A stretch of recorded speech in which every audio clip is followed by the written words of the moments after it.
This is Sam from tinyforlife.com, and today I'm going to make cold brew coffee.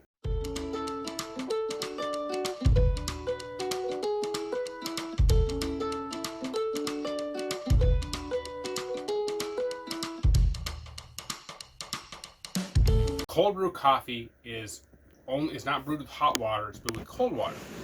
And it sits in your fridge. It brews for up to 18 hours, sometimes a little longer, but 12 to 18 hours.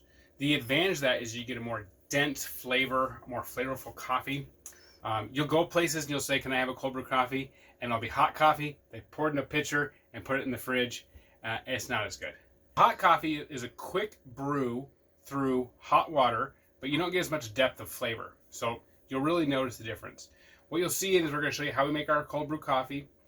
We'll show you how we make an extra special pumpkin pie additive to it. It is amazing. It's dairy-free, it's gluten-free, it's keto-friendly, it's all the things. Hi, I'm Brianne with Tiny for Life, and today I'm going to show you how to make pumpkin spice flavoring that's gluten-free, keto-friendly, super healthy for your coffee, whether it's cold brew or hot brew.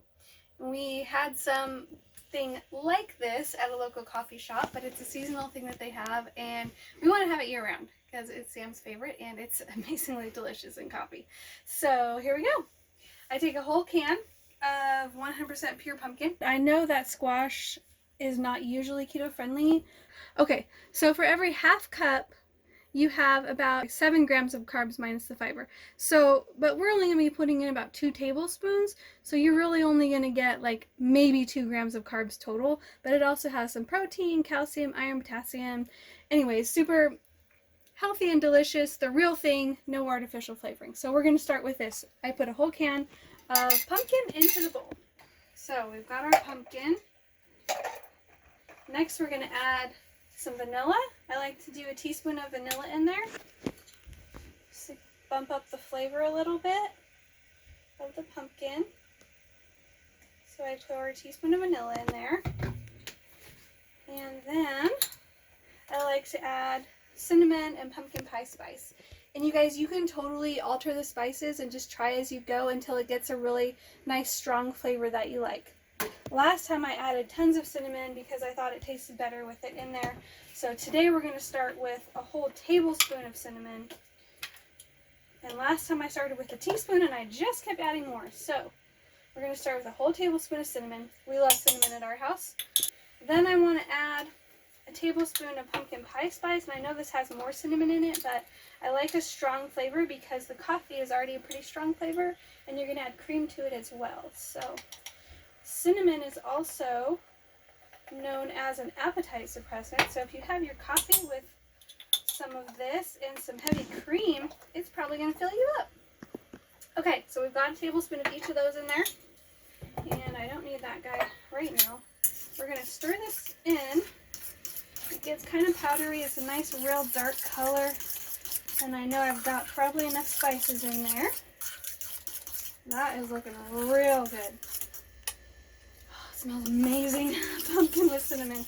Oh, it smells so good. Okay, so we've got that mixed in. Next, we're going to add maple syrup. And this is the special brand of keto, I don't know, sweet things, I guess you would say. We love their chocolate. It's called ChocZero, and they have it in lots of different flavors. So we decided to try some of their sugar-free syrups as well. It's only 1 gram of net carb per serving.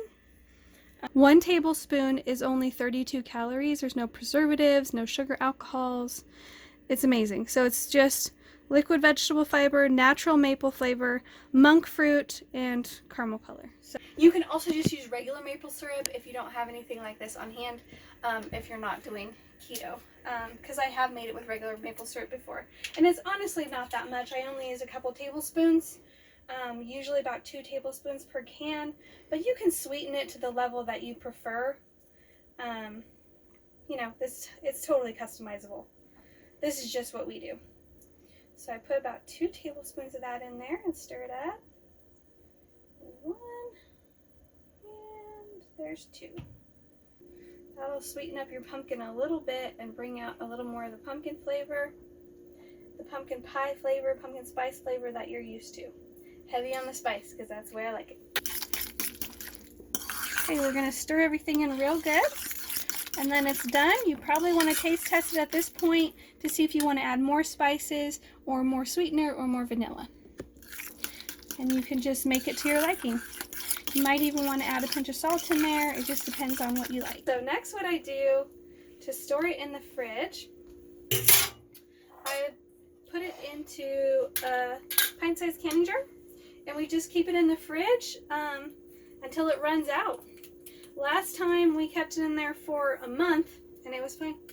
I think all those heavy spices really kept the bacteria away and stuff. So yeah, it lasted a long time. I was really, really impressed. So this just goes in here, and you can keep it in the fridge. And if you're not going to use it right away, you could even put it in the freezer if you have freezer-safe jars to make ahead and use for when you have company or something if you wanted to. That is ready to go, you guys. I'm going to pop the lid on, and in the fridge it goes, ready to make all kinds of delicious pumpkin spice drinks. This is called a French press. I know some of you probably already knew that, but it comes apart like this. You take your French press and you put your 4 tablespoons of coffee, ground coffee, in the bottom, and then you fill it with water up to the top, and then you put your filter right there on just on top. So it just sits just like that. You can see that? And then this sits down here. There you go. You leave this up for it to brew overnight in the fridge.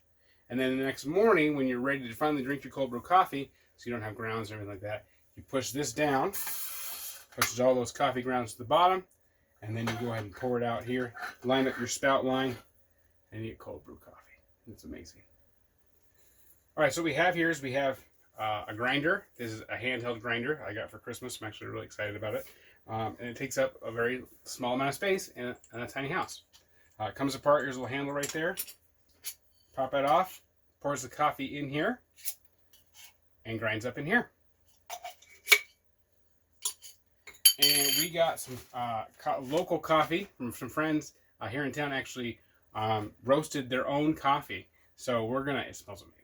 And we are going to use the coffee they gave us for Christmas to make our cold brew. So you know it's going to be extra special. And it's cold outside, but we still like our cold brew. So I'm just going to take this and dump this into the thing.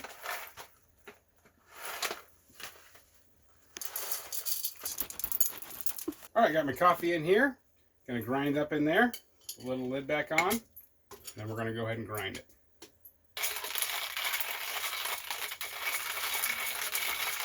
So you want coarse ground for your coffee in a French press.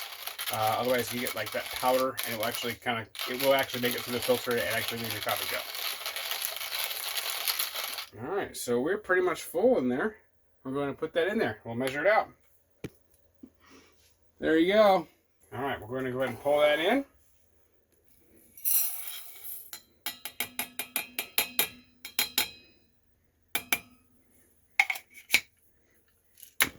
And this one is actually really nice. You look on the inside here, you can actually see it measures it up to 8 cups. So that's how far I'm going to fill it up to.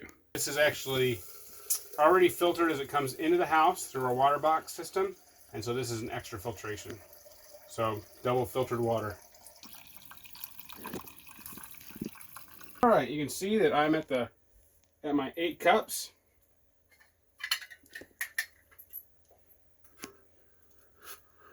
Put that on there. Close her down. Time to put it in the fridge. So I'm going to show you how I mix it up. It's still brewing, so obviously I'm not going to mix it, but I'll show you how the process here. I like to get a insulated cup so it stays cold. So I recommend for that. So if you want it in hot coffee, you don't want to use this method. You just want to stir the pumpkin in. Okay. So I get a shaker here. And I go ahead and put ice in it already. Okay. So I have the ice in. I take this brand special pumpkin pie mix. It smells like pumpkin pie. It is amazing. So take that. I put 1 to 2 tablespoons in, usually 2. And then what I do is I add either heavy whipping cream or I add, this is a special product we found. I'm going to show you the side here. If you are non-dairy or vegan or you just don't tolerate milk or you just don't want to have milk, we found this macadamia nut coconut cream milk. Here it is, macadamia nut. It's a mixture of macadamias and coconut cream. We found that's a lot better. Creamer. You can occasionally find, this has some vanilla creamer. You sometimes can find the one that has doesn't have any sweetener in it, and that is just 10 calories instead of 15. So it's not really a significant difference. Yeah, very delicious and it grew. Sometimes I don't want to have the heavy whipping cream, so I'll go with the macadamia nut. Just kind of depends on the day, but it's kind of another healthy choice. You can keep it. You don't have. I mean, we're mentioning this is keto. You don't have to keep it keto, but it's keto. It's gluten free. So I take heavy whipping cream, and I usually put 1 to 2 tablespoons of heavy whipping cream. Usually 1, maybe 2, also in there. So 2 tablespoons of this, 1 to 2 tablespoons of heavy whipping cream, and then I pour in my cold brew coffee. Take the thing and shake it up. That blends everything together really well. The ice does it really well. Take my insulated cup. I just pour it in. Okay. Obviously there's no liquid, but yeah. Okay. And that's it. And it is amazing.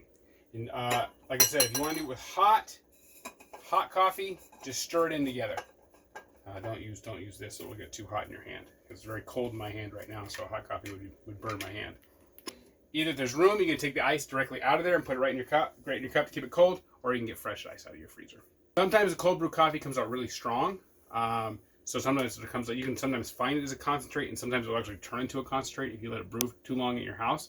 So sometimes I do cut it with water. So sometimes up to 50% water. So taste test it before you like. If it's really strong, then half coffee, half water. Always put the pumpkin stuff in, and then heavy cream or macadamia nut milk is what we recommend. Don't forget to like and subscribe. We're on lots of social media. Follow us subscribe here on YouTube.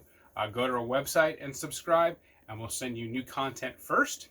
And you can also follow us on Facebook and Instagram and on Pinterest. Remember, even if you don't live tiny, you can still live a tiny lifestyle.